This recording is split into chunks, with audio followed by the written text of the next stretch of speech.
for a check. Move my fam up out the jets. Draft some key players in my set. Slush with a blue cheese, that ranch. I am a club member, you a guest. Speak of my name, better put respect. Step up to me, gotta come correct. Fuck who got now or who got up next. Yeah. AR the Prophet, Charlie Black, a deadly combination. It's been long overdue, I know the streets been waiting.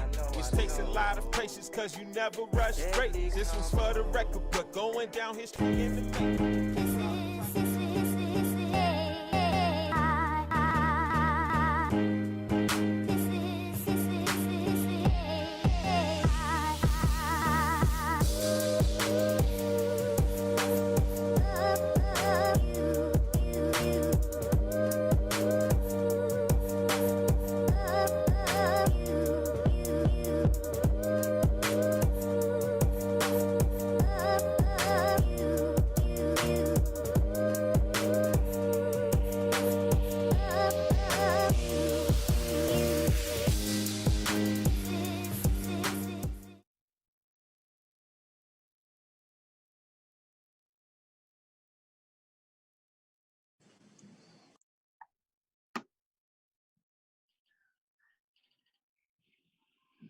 Hey guys, how are you guys doing today?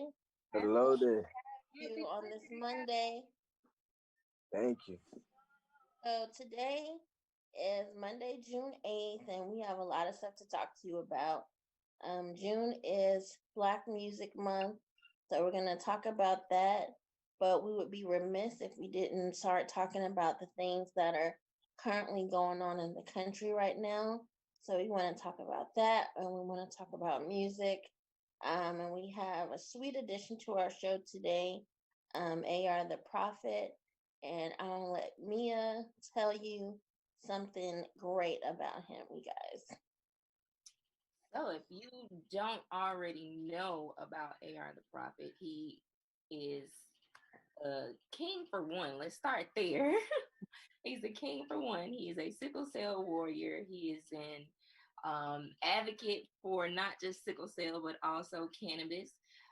He is a chef and he is a rapper. So he's an artist. Let me say that, not just a rapper. He's an artist. Absolutely. So welcome and thank you for coming on, AR the Prophet. Thank you for having me. Adore you so much. Thank you. Thank you. So we wanted to first start with everything that's been going on, and we'll tie it into how music has been healing. But it's crazy. It's funny to me how we knew this show was coming up, but we didn't prepare the outfits. Yeah, right. Coordinated because it's just a mess out here right now, and Yeah. it's like we're starting to see a little bit of change, but I don't know. I still feel kind of hopeless, to be honest. Yeah. Me too. Yeah. And Yeah. we always kind of see the same little bit of change every time something happens, but then like okay, something else has happened, and now everybody's gonna band together, and things are gonna be different, and then we see it happen again. So I really hope that we don't have to continue seeing more things like what's going on right now in order for the change to be, sustained change. Most But definitely. yeah, it's crazy out here. It is. It is. Um, the whole thing is, man, we just gotta get the police back to protecting and serving the people. Instead of every time they pull people over, them feeling threatened when it's a black person. We ain't out here to do no harm out here. We ain't out here to cause no havoc. We trying to go home to our families just like everybody else. So we just got to get the police to get back to protecting and serving the people, man. And everybody ain't out here on criminal time, so you can't. They got to stop approaching every black person like they out here on criminal time. So Exactly. Yeah. And not just the police, the people who yeah, I refuse to believe that they're true. scared, the people who are calling the police just because it is Right. no reason why they're calling the police. I refuse to believe that they're that scared or whatever excuse they use for even calling the police for something so simple. Like Right. it just has to stop. It's True. long overdue. this should have been going on. Even if we had to tear up the cities again. I hate that my city Right, was torn up, but it is what it is. Things right, work right. for things to get better. Absolutely. That's how I see it. Well, Yeah, you just it said ain't, me, it ain't no problem for them to pay for that stuff to get put back up, but you can't right, bring no life back. You feel me? right. You know what I'm saying? You can't go to a mother and tell her it's gonna be okay when the cops will kill her baby. You know what I'm saying? Her son, her daughter, or something like that. But you can repair windows that's bashed out. You know what I'm saying? The little fire burns and all that. That stuff could be repaired. But man, it's different when you talk about losing lives. You can't repair that. It's true. You said, Mia, just now that you refuse to believe people are so afraid, when they call the cops and say, oh my God, I fear for my life or whatever. And that just made me think of the lady in Central Park, who wouldn't leash her dog. Um, and it, the whole thing, the whole encounter really made me think of Emmett Till and, what happened because of a woman saying that he did something. And I listened, I watched it, and usually I don't watch those videos. I don't want to put that kind of stuff into my spirit in the first place because I feel so helpless in the first place when I look at it. So in peace. But I watched a young lady calling the police on the man who was in Central Park watching the birds, and she was walking her dog unleashed. And she says to him, I'm going to call and I'm going to say that you're harassing me. And in that moment, you know that she wasn't afraid because Right. if she was, she wouldn't have been engaging him in that conversation. And I noticed how when she didn't get the response that she wanted on the other end of the phone, all of a sudden her response changed to a fear like response. It was like, oh, he's threatening me. And then it went to, oh my God, he's threatening me. And, the tears and all that kind of stuff. And I was like, oh my gosh, like these people aren't afraid of us, but they know how to get a rise. Mm-hmm. They know how to get the reaction that they want. And that's what they're going around doing. And I'm not sitting here saying, every white woman is like that or every white person is like that. That's not what I'm saying. But the people who are on this type of energy, this type of wavelength, they know how to say what they need to say and how they need to say it in order to get the results that they want. I agree with that 100%. I Mm-hmm. can't even really add to that because I agree with that 100%. Like I said, I don't think that they're scared. It's just, it's so embedded in their DNA Mm-hmm. how much hate they have for us. And it's really sad. It's to the point that it's underlying and they do things without even thinking. They do racist things without even thinking because it's so deep in their DNA. And it's just as hate is in their DNA, success and powerfulness is and all that is in ours, and they're afraid of that. Right. They're afraid of that power, but um, it's just ridiculous, and I feel helpless, even though I have to sit back and write in my gratitude journal and think about the things that I do for in our community. And not just with sickle cell, but with other Black people. The gardener that I use is a Black guy straight from Atlanta. My Mm-hmm. yoga teacher straight from Atlanta, a Black lady with a studio 5 minutes from me. So I try to frequent places like that to make sure that my money is still being at least circulated in the people that I know. So that keeps me from feeling completely helpless because Absolutely. I don't want to drown in helplessness. Yeah. Yeah. Yeah. So It's like we can't call. Like, it's like who can you call? Who can you turn to? You know what I'm saying? when you're in need for some real help and you really feel for your life, you know, you're you're never gonna we're never gonna be the victim. Right. In any situation, we're never gonna be the victim. Yeah, And so it's just sad when you got to think about it like that. it is. But that's where music comes into play. Hello, healing for my soul. Healing from our soul, Yeah, music therapy. Yes, and you have quite a few songs that speak to healing in our community, um, how we're treated from police brutality to even what we do to our own people. yeah, Um, and then there's a song I want you to elaborate, No Unity in the Community. yeah. I see from my news feed, no, we need to ask for this. No, we need to ask for this. Why y'all asking for this? Like, we ain't gonna never get nothing because, it, Well, The crabs in the barrel scatterbrain. mentality. exactly. So it's just crazy. And that's even more upsetting. So tell us a little bit about that song, No Unity in the Community. Yeah.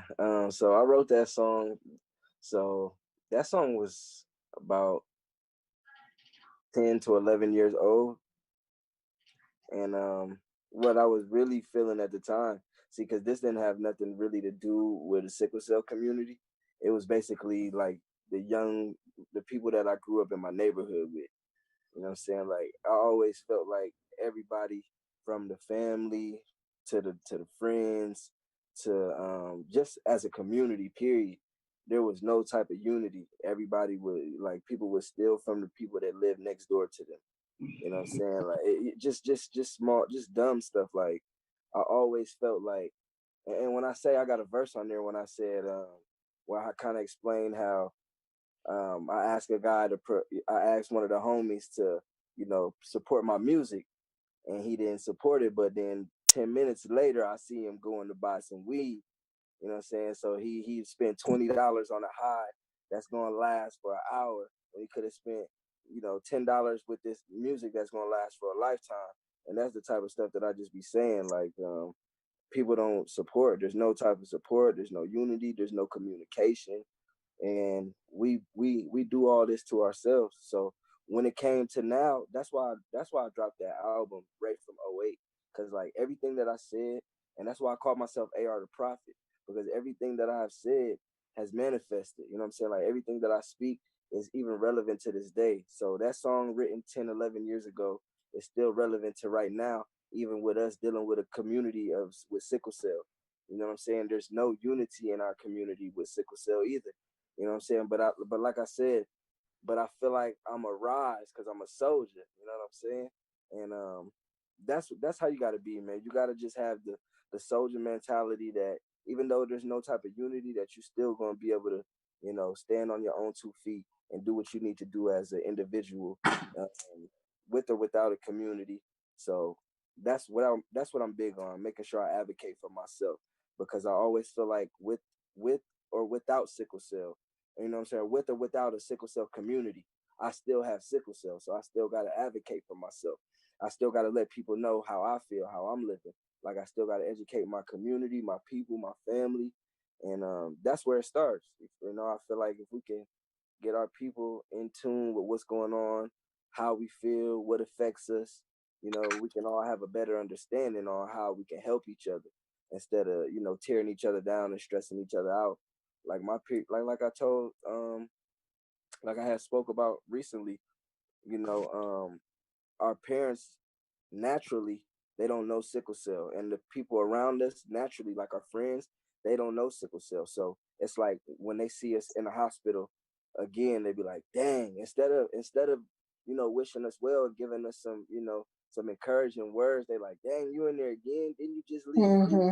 Little slick sly remarks. They don't understand that little talks like that just tear us down instead of encouraging us, because you really can't walk in our shoes, because you never know with sickle cell, and the people that's around us, they don't have the type of information, nor they don't want to act like they have it. You know what I'm saying? To sympathize, not even sympathize, just empathize and understand where we coming from. So that's what I say, man. There's no unity. There's no type of unity. That's where that stems from. Well, with sickle cell, it's like if you don't have the disease, there's almost no way of really understanding, like what we go through as people fighting this disease every day. Like my mom she's very helpful in, being there and empathizing with me and being supportive with my struggles. But she says to me all the time, I'll never know what it is that you truly go through. All I can do is hold your hand and walk with you. And sometimes that's all you need from people Right. is somebody to just be like, okay, well, I don't know what it's like, but I'm willing to hold your hand and support you through this. Right. Because so And many times people with sickle cell feel alone, you know? yeah, I'm talking about or even with a house full of family. You know what yeah, I'm saying? You feel alone especially if because you're the only one in your family who absolutely. has it. Yeah. Yeah. And really the only one who feels the way you feel because it's an internal feeling with sickle cell. And people don't know, even when you get out the hospital, the way you feel internally is like beyond words. And when you feel when you're in a crisis, it's beyond words. So we just gotta have that love, we just gotta have that unity.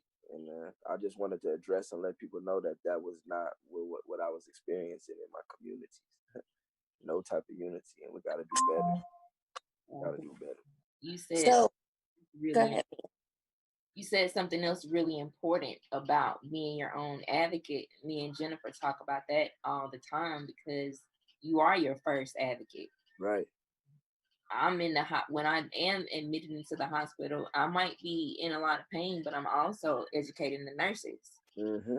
If when we could visit friends and stuff in the hospital, I would educate their nurses too. Mm-hmm. It Yep. stop and All the time. stop. Yep. I know I'm here in the hospital right now, and I'm. This has been probably the worst day I've had in a very, very, very long time. Like it's been the most frustrating stay that I've had, and on top of everything that's going on in the world and everything going on in my body, and this has been the most A lot of stress. horrifying and stressful hospitalization I've had in a very long time. And I'm always talking about my team of doctors and how wonderful they are. And I come to the same hospital all the time. And I'm here, and they admitted me under a different team of doctors, not my doctors. And it's been madness ever since I've been here. And just to piggyback off of that, I just got out of a live feeding with a girl that has sickle cell, and we just talked about that. There is no type of communication within the doctors and the hospitals. That's where we're lacking at right there. The Right. communication needs to be. If I come into the hospital and Read you're a my doctor chart. that's on shift, and I tell you who I see as a physician, it's up to you now to contact that physician any Right. type of way you can get in contact with them and make sure what I told you. Yes, this is my patient. Hey, I have your patient in here. They're experiencing this, that, and the third. They told me that this is what helps them. This is what you give them. Is this correct? Okay, now we get an understanding. Now I could come back and better assist you because I spoke to a Right. doctor instead of the doctor that never seen you just giving you what they think you should have, and they've never even known you. Don't And got that's no the whole trust in point of having an electronic medical record so you. that you. Exactly. But in my case, I came in and my one of my physicians has given me his personal cell phone number. So I gave that personal cell phone number to the doctors in the ER and, told them everything.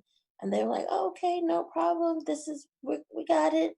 And then when they admitted me, they hadn't done any of the things and they had never contacted my doctor. So it's like, I felt like it was a waste of time. Right. So, to get myself through this hospitalization, I've been listening to music. I've been, coloring, doing all the things that bring me back to center, because Right. I know as angry as I've been, it would just elongate my stay. Mm, true. The And music has always helped me when I've been in the hospital. Always, ever since a kid, and ever since pediatrics. I always had my headphones, my little Walkman. Even as a kid, like that was in my care bag or my book bag when it was time to go to the hospital.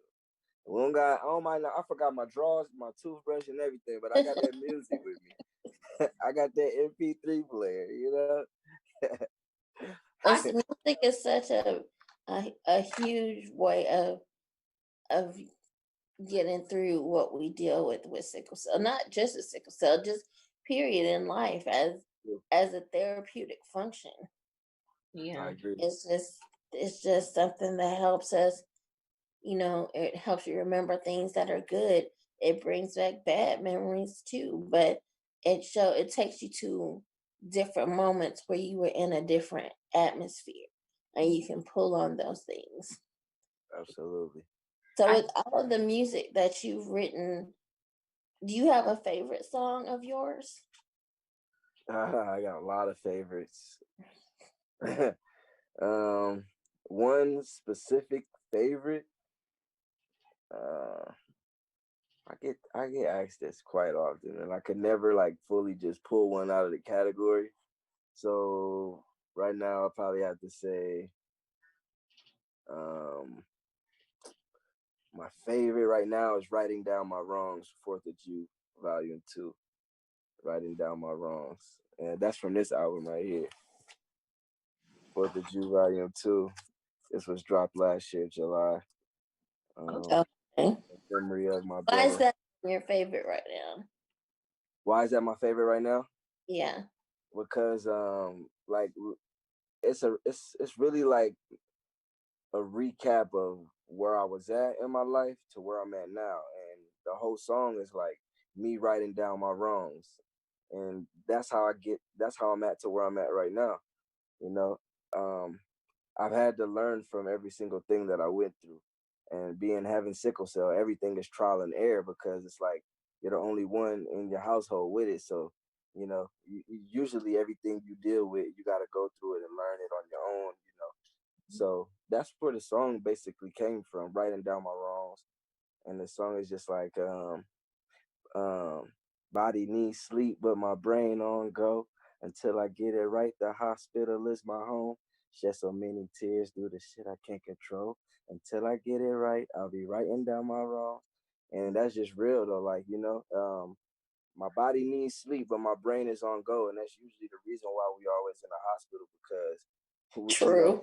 where we have a chronic, naturally a chronic fatigue illness. And a lot of patients with sickle cell, they don't understand that they have a chronic fatigue illness. And that's why they're so, fatigued and de-energized and don't have enough, energy to go hang out with the boys, with their girlfriends and just family functions. So until we get it right, what I'm saying, until we learn the things of our body, we gotta every time we go to the hospital, that's a writing down my wrong. That's like, okay, I believe that this landed in me. Like, like everything that's going on in the world with the stress and all that. So, that stress right now is one of the reasons, lands you in the hospital. So it's kind of like write down our wrongs. That's where that song came from. And it's just deep. It's 3 verses on there, about 4 or 5 minutes long. It's a yeah, good song. I'm gonna name one of my favorites, just one of them. All right. Um, no opioids, no Nope. opioids, I Yeah. like, yeah. no. Thanks. Yeah. Yeah, I love that too. And I've watched some of your videos where you talk about opioid dependency, which is something that I've talked about as well, and how we have become, as a chronic illness community, we have become dependent on opioids. And I want to be very careful with not saying that we're addicted to opioids. It's a True. dependency. And I think it's something, I've heard you say this because I've watched plenty of your videos Hmm. where they started as kids. And they're giving the babies and the kids all these drugs. And by the time they get to 18, and put into adult care, their tolerance is off the chain. And a Yep. lot of parents are um, funny about cannabis. I don't want my Right. baby to weed. I don't. Right. But we had Dr. Hodge on here back in April, and he was even saying, put it on the baby's gums. Yep. So we have to um, pull away from so much of the opioids because it's damaging long term. Learn how to balance it. If you're in a city with medical or in a state with medical marijuana, get the card. Right. But you're again going back to your song, no opioids. It talks about that. So, It does. Yeah. so And let- I wanna. The thing about opioids is kind of like being just fed up with, like you said, being on chronic, what do they call it, narcotics. Addicts. So it's like I've really struggled with because see I have sickle cell SS, and I really had like the bad end of the stick when it came to sickle cell. Like it's really then took me through some dark, some down the road, almost could have died in a coma for 16 days. Like priapism was out of this world. Um and these are the things that I had to go through trial and error, man. And through all of this, only thing the doctors was doing was just increasing. And I'm coming to them like, listen, this ain't working for me. Well, let's up it. And I'm like, at the time when you're in the pain, you're like, all right, if that's what you think is Right. gonna help, you feel me? If that's what you think is gonna help. So we get in a routine, and I had to get it. I had to pump the brakes on myself because I realized that I would be waking up and the days where you cool, you wake up and you out and you handling your business, so you forget to take some medication and your body just doing a number. Like when you lose the medication out your system, it's a natural effect of withdrawals. So your body develop a thing where it's like, sir, I need that stuff. Mhm. I need those drugs. So what happened with me was I knew that I wasn't one of the patients that just wanted to be just let sickle cell have its way with me. So I had to fight against it. And I knew that opioids wasn't going to allow me to fight long term. I had to find something more natural that was going to help me. So when I was on the cannabis, but I've been on the cannabis since 12. When I was 12 years old, I was taking cannabis. Like I described, when I was taking it at that age, I was just smoking to get high because it was cool. The homies was doing it. But I always knew the way it made me feel was a special way. And I knew that wasn't just, for me to be high. So as I got older and I started to experiment more, and do more research and start to understand that this plant is essential for pain and helping, chronic illnesses. We naturally have cannabinoids in our body. Our body is made up of cannabinoids. So it's like with opioids, if you forget to take it, your body's gonna let you know, I don't have that drug in my body. I feel sick. But naturally with cannabis, you have cannabinoids in your body. So I don't smoke all day. My body ain't gonna be like, bro, I need to smoke. You know what I mean? Like weed doesn't do that. It doesn't have a type of dependency that the opioids do. So man, when I started learning that, naturally, in a more type of medical speaking standpoint, that cannabis was more healthier than the opioids, it was a no-brainer. And I just stood with it 100%. And I had to go to my parents and everybody and let them know, like, this is what I do. Excuse the smell, excuse what you see and me burning, excuse all of that. But this is what it is, and this is what's helping me. So and I kind of when I was able to explain to them more from a medical standpoint, they could understand me better, and they understood, what I'm saying, the plant better, because everybody think that you got to smoke cannabis. You don't have to smoke it. It's plenty ways to use it: topicals, tea, steep it, cooking, like Hodge said, oil. CBD is something that you can get now at a health and wellness store, and I think that CBD is one of the most effective things of cannabis. People think it's THC. THC helps, but the CBD is the part that plays that's going to get the pain away from you, which is high in inflammation. So when you get on these things on a day-to-day basis and you get it in your system every day like you do the opioids, you start to see the effects of it, and it really works. So that's why I stand on cannabis over prescription, and that's why that's where opioids came from. Yeah, I love that passion. Because me and Jennifer speak about that as well, as trying to eat better or live better, period. Not just Period. Live well. Absolutely. live better, period, all the way around, because we're attacked from all different angles, Oh, yeah. from the Absolutely. weather, from the food, especially in our communities. Yep. Um, just from everything, we're being attacked. So we have to be on guard and be soldier ready Right. from every angle as well. From the food, we got a garden in the back. I always Right. about you because we got beets back there. I don't even like. Right. I don't Oh, you need to use blood them. They'll transfusions. help you. I don't even get Try it. transfusions, but we got some beet seeds in the bag. Listen, when we link up, I'm gonna make sure that everybody that's around us get a taste of that blood transfusion because it's life changing. And people be like, "Oh, beets, beets, beets," but when you taste this, you're gonna be like, "What beets? Is beets in here for real?" It's that good because you have so many elements of fruits and vegetables that you kind of miss the taste of what you naturally looking for in a beet, or naturally looking for in turmeric and stuff that you like. I don't want that, but it is actually really good and it's healthy for you Yeah, we weren't raised that way, and like you said at earlier, all. parents don't really understand sickle cell like we think, like most people think that they should. So my mom is even still kind of adjusting to me kind of changing my lifestyle a little bit from the food. I've incorporated yoga and exercise since we've been quarantined, and so she's adjusting to me changing my lifestyle. And I remember asking her some years ago, because she is concerned, especially when I go against the doctor. So Mm. I asked her, I'm like, do you trust me with my own health? Because Right. I'm not gonna do everything the doctor tell me to do. Yeah. And you shouldn't. Dr. Hodge or maybe my holistic doctor, Right. you I know. mean, everything that they tell us, we have to research it and figure Facts. out how it's gonna work for us because sickle cell isn't a one size fits all disease, and Right. all of us are different, and what I can do, you may not be able to do, and True. vice versa. So it's a whole process of trial and error and trying to figure out what's best for your version. Right.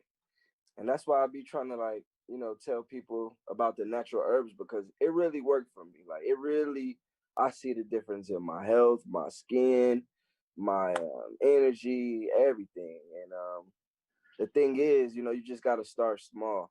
People think that they could just, full fledged go at it. It don't work like that. Like being a vegetarian, you can't just stop. You think you could just stop eating meat today and it's a wrap? You're a vegetarian, vegan. It don't work like that. So even still to this day, I eat healthy, but there's days where I'm like, okay, I feel like I want this. But it ain't every day. And that's what we got to get Right. out of the habit of certain things you just can't have every day. And if you fall into the habit of eating healthy throughout the week, and then one day out of the week you eat Then how you you can want, treat yourself that one day. it won't hurt. It will be more rewarding and fulfilling, and and a cheat day instead of like Right. you having to pay for it being in pain. Because Right. I don't know. I've had so many times, literally, I've seen it, where I gone out with the homies, with the fellas, with the ladies, however, and just go out and eat crazy and come home at night and I'm just in pain, crazy pain, aching. Because when you go out to eat in restaurants, you gotta understand it's fast food. Everything's cooked at a fast rate and it ain't no love. And it's just whatever type of ingredients that you don't usually cook with at home. So all of that stuff is high in fat, high in salt, high in sugar. Every time you go out to eat, you Right. can count on that.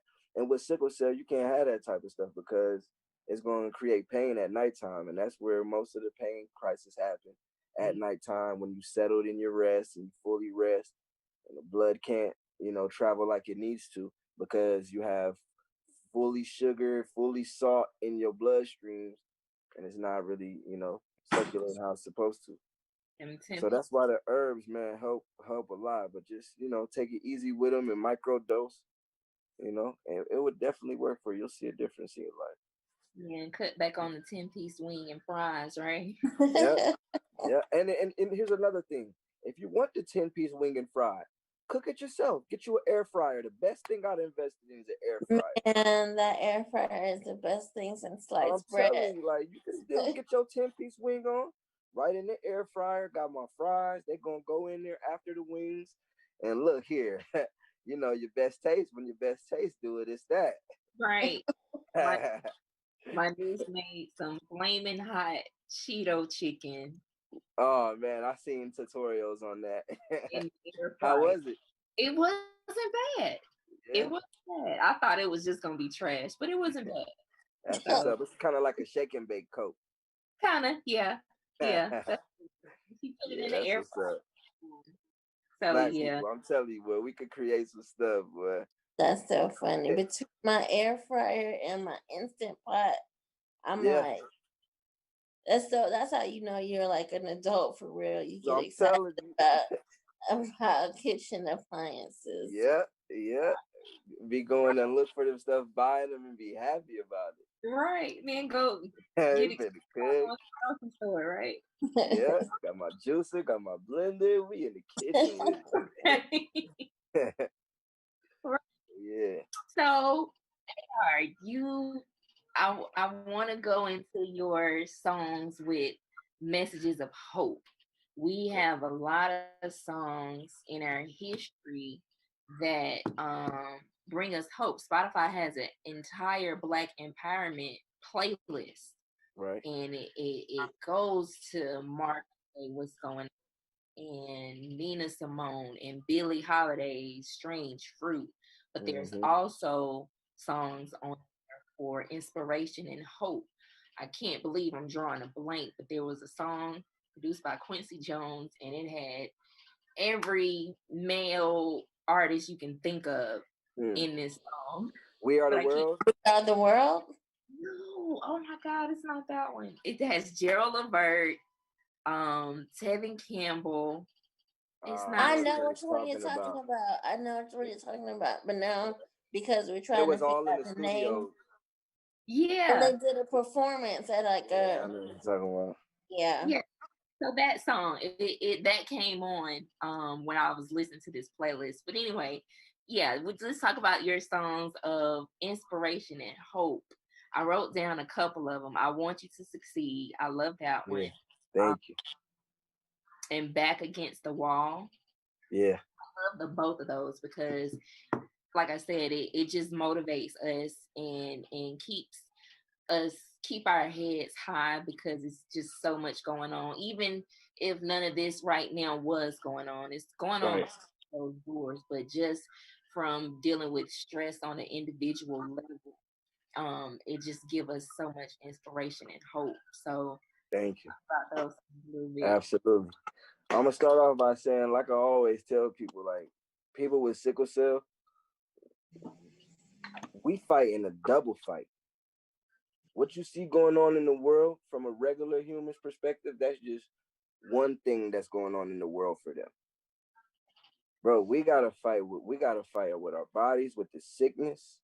We gotta fight with the healthcare system. We gotta fight with the world and the police and everything that's going on. So first of all, when I write songs of hope, it's always for me first. You know what I'm saying? Like I always have to find a balance to where I'm encouraging and motivating myself because I rarely get that in a lot of rappers. Like today's music.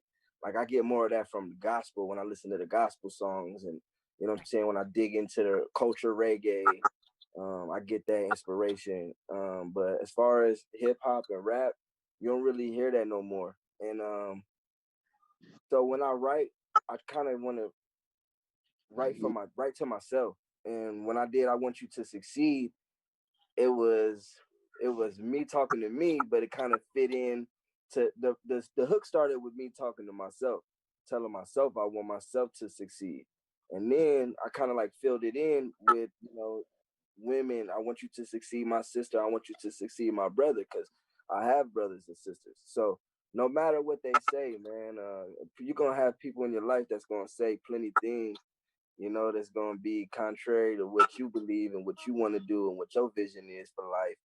So no matter what they say, man, just know that there's always somebody, which is me, that wants you to succeed. And you got to know that there's people out there that's like that too. And you have people in your corner that want the best for you. You got to know that. And I started, when you get older, you understand that you don't have people calling you every day, checking on you, telling you they love you. I mean, I know I don't, but I know that my people still love me. You know what I'm saying? So, like I said, it's just to encourage, myself and the people around me. And I want my people to succeed, man, because with sickle cell, we come out, we were pushed out into the world naturally without no choice, and we had to fight. We had to learn to we struggle. We had to learn to survive naturally at birth. Into a world that we did. It was crazy and madness going on. I was born in '87. It was crazy and madness going on in the world at that time. They was protesting and doing all that around that time. And here I come out pushed into the world, having to fight with sickle cell and whatever else is going on outside. Right. So when I sit down and think of these songs, and here's another thing. When I sit down and I write songs, I always look at my life.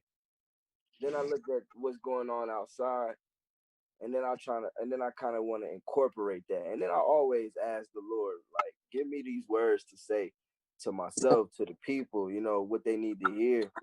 And that's what I always do since I've been a kid, man. I always, before I even write, I say, give me the words to say, because I know that I'm a vessel being used. I know that. And I know that I'm here for a purpose, and I'm living in my purpose. I'll be down at 7 o'clock to change your banner. Amen.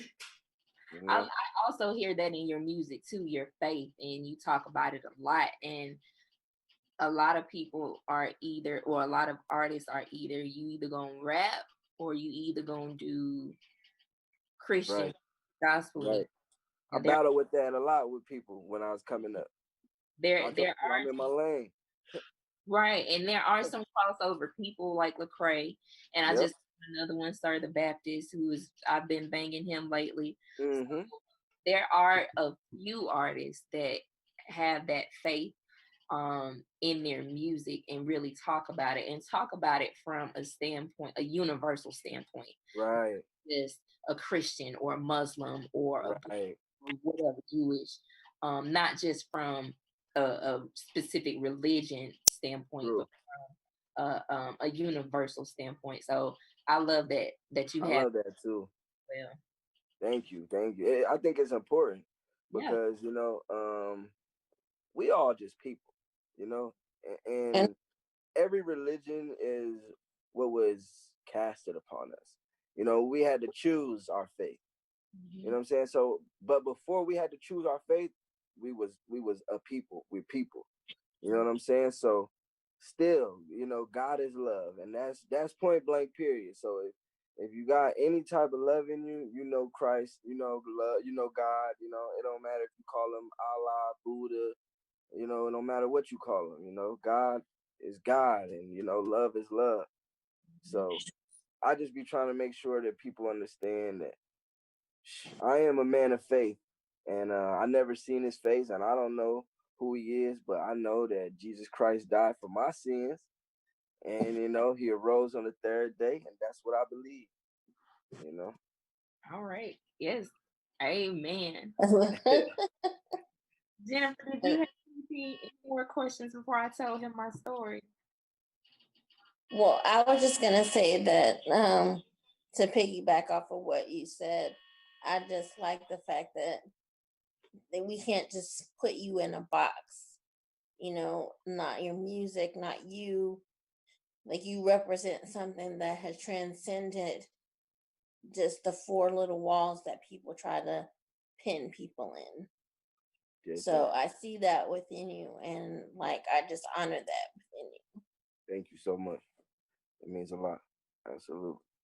So I just found this absolutely bananas. Yesterday, I was invited to go boxing. Word. Yeah, Tell me you was at Granite City. I was. And I had on my sickle cell awareness shirt, and Coach Lopez was like, Yep, that's my dog. "We can connect you." Yeah, my son's friend, my son's brother knows somebody. He's a big advocate. I said, "Well, what's his name? I might know him if I ain't Right. know him." So one of them was like, "Well, let me show you his page." And Coach Lopez is like, "Yeah, he's into eating well and just everything." That sounds like AR the Prophet. Yeah. That's him. So Love. he's talking. I said it's crazy because we got him on the show tomorrow, like of just all days. We got him on, That's what's up. and they showed me your brother's picture that's Yeah. hanging on the wall. I had chills yesterday because it was just so crazy. Surreal, right? So we were supposed to go boxing to the boxing class after advocacy day earlier this year, but something happened, then the pandemic happened, and like I said, my friend just, "Hey, you want to come? It's a women's class, da da da da." Okay, let's go. That's what's up. Small world, man. That's why I love Atlanta, man. Yeah. I love Atlanta. I ain't gonna lie. That's Yeah. my second home, though. Know that. Good. How is it working with Charlie Black? Great. It's organic. It's so crazy that it's so natural. We haven't never been in the same studio. Not one time. Really? Not one time. That's crazy. Yep. Not one time have we been in the same studio. Everything has been sent over airwaves, and man, you would never be able to tell. We put stuff together, No, and it'd be so organic, man. I love it. Yes. well, I can't imagine if you guys are actually in the same studio. I Like know, right? it might explode. Like I I want know, to right? sit and watch. I just want to For be a real. fly on the wall. Yeah. For No, that it's moment. coming together, man. When everything clears up, man, we're gonna definitely get a lot of stuff back in order. Black Prophet 2, we already got a couple songs already for that, so Yeah. we're putting it together. Is Because everybody's always like, "Who is that on you guys' intro? Like that song is so dope. Like everybody loves it." Yeah, it's a nice song. is Smoke Session on Black Prophet too? Yeah, Nice. yeah, that's a nice song, ain't it? It is. Thank you. Yeah, that's Charlie, man. Charlie, he got an ear. He hear it, and then he send it to me, and then I send it back. Be Nice. like, magic. Charlie has performed at a couple of our open mic events. So we love Charlie. We're gonna try to get him out again. Anytime he can come and help us out. I seen that boy out there on the yacht living it up and out there in Florida. He out here in South Florida. Yeah, he's on vacation. Yeah. I'm proud of him. So absolutely, man. Me too. Keep doing your thing, Charlie. Some female MCs on your track. Right. What you saying? You spitting? I can't freestyle, but I you write. Can write though.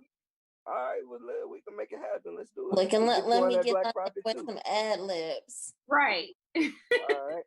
We can get you on that Black Prophet tour. If not, then we'll get you on that Cannabis Over Prescriptions too. That'll work. Either one. We putting it together, man. I'm nonstop with it because I gotta make sure our people is receiving the pain medicine, the real pain medicine, like we talk about today, the music, and I feel like when we're in the hospital, we want to hear songs that's gonna motivate us from a person that we know that's what I'm saying, right? Same, like I know that like I know this person knows my struggle. Yeah. Right. So I just try to stay focused and continue to put the message in the music and just keep doing it. I ask God to give me strength that I could stay healthy and keep doing it for us. I just told my friend the other day, I was like, I think God is keeping me because I have more work to do. Absolutely. There's never no work to do in the sickle cell community. It's always some work to do in the sickle cell community. And I've been keeping myself together. My last hospitalization was in December. Before that, it had been a whole year. So we're gonna push that even further this time. Absolutely. So Absolutely. and That's what's up. so I'm my brain is always on go to Mm-hmm. in overload of things to do and ideas. Like we say, it's no days off, and I see that from you No too. days off. True that. Yeah, but hey, it's all for the love and for the betterment of our people, you know. Absolutely. Yeah. Yeah, it's a lot. It's not, and kudos to y'all, man, for this show. Do I look sick? You know what I'm saying? Like that's beautiful. Like, you know what I'm saying? Do I look sick? Nope. That's Nope. just exactly, and that's what people need to know. That's what people need to see because we got to keep on going. Whatever we're going through, facing with sickle cell, we get knocked down with a hospital visit, with a crisis. Like we get out, we're gonna keep on going. You know what I'm saying? Like it's never ending. So kudos, kudos to everybody fighting, everybody staying strong, everybody that wants better for their life. We in the Absolutely. fight. Thank you. Thank y'all, man. I got to get one of them new designs that you got out there too. I was waiting Oh, to yeah. come to the conference and show love to everybody, man. I was coming with a little change in my pocket and all that. Yeah. I still got some. I got you. We can get it out too. Bet. All right. Well, We'll link up with it after this. Okay. All right. well, before we thank our sponsors and all that, tell us where people can find your music, where they can follow you at. I'm on Apple Music. I'm on Spotify. I'm on iTunes, YouTube, SoundCloud, anywhere, any type of streaming device, Tidal, anywhere on anything you got on your phone to stream music, just type in AR the Prophet, Prophet, and you'll see me, man. And just give me a listen. Just give me a listen. I got a new album that's finished up. Everything's done. We just shot a video for it yesterday. So we just getting the video shot for the single, and we about to push that out. Downpour, 12 tracks. It's beautiful, man. It's the people, y'all gonna love it, man. I love it. It's actually one of my favorite projects in a long time, and worked on it with a good friend out here in Orlando with mine, Jake Stoley Productions, and it's that John B and Tupac. Are you still down for me? Type. Okay. Okay then, yeah. Okay then, all right. Yeah, it's on that Alchemist and Prodigy type vibe. Okay, let's find out. Yeah. So I'm excited, man. I'm excited about that. He produced Rose Petals, so that's my new single that's out with the video. Y'all check that out. Video out on YouTube and singles out on iTunes, Apple Music. So the same person that produced the Rose Petals, he produced Downpour, the full album, and it's real nice. Okay, Can't well, wait for people to hear that. we want to thank you so much for joining us. We want to take a moment to thank our sponsors. Yes, let's thank Mr. Moore at the Apex Museum in downtown Atlanta. We need to see if they're open again so y'all can go and check that out. Then we'd like to thank Miss Tanya Robinson with the Kid Stop Daycare and Learning Center. And we also want to thank the Black Professionals Network. So again, thank you, AR. Let's show the people a shot of our shirts and how we coordinated that, or lack of coordination. You know it. I love it. I love it. Yeah, man. Y'all check out my music. It's everywhere. Yes, definitely check out his music. YouTube. We want to see those videos. Spotify. Yeah, absolutely, man. I just did a new video. Oh, we're gonna be the Sickle Cell Consortium. The 5th annual Leadership Digital Summit is gonna be this week. So, I'll be presenting on a platform for Priapism for my men who have sickle cell. So tap in, and definitely very informative information that can help our young men. So hopefully you don't have to go through what I went through. Like I said, not to run up any time, but I battled with priapism. It was really bad for about 10 or 15 years, and I'm talking about it really bad. So I want to save our young men from having to deal with what I deal with, and If you want any more information on that right now, you can go to YouTube/YBT Visions and check out my documentary, A Day in the Lifetime of Sickle Cell Soldier with Prior Prism Edition. And yeah, thank you so much, man. Thank y'all for having me. Thanks for being here. Make sure Do y'all I look sick? follow us on Facebook, Instagram, Twitter at SCA365. All right, y'all. We'll see y'all later. Gotta get out of here. Peace and love. Call us out. Deadly combo. Deadly combo. Black Prophet. Charlie Black, AR the Prophet. AR the Prophet, Charlie Black, a deadly combination. Hold up, I don't think they heard me. I said, AR the Prophet, Charlie Black, a deadly combination. Hey yo, turn me up a little. We good. AR the Prophet, Charlie Black, a deadly combination. It's been long overdue, I know the streets been waiting. Which takes a lot of patience, cause you never rush straight. This one's for the record, but going down history in the making. AR the Prophet, Charlie Black, a deadly combination. It's been long overdue, I know the streets been waiting.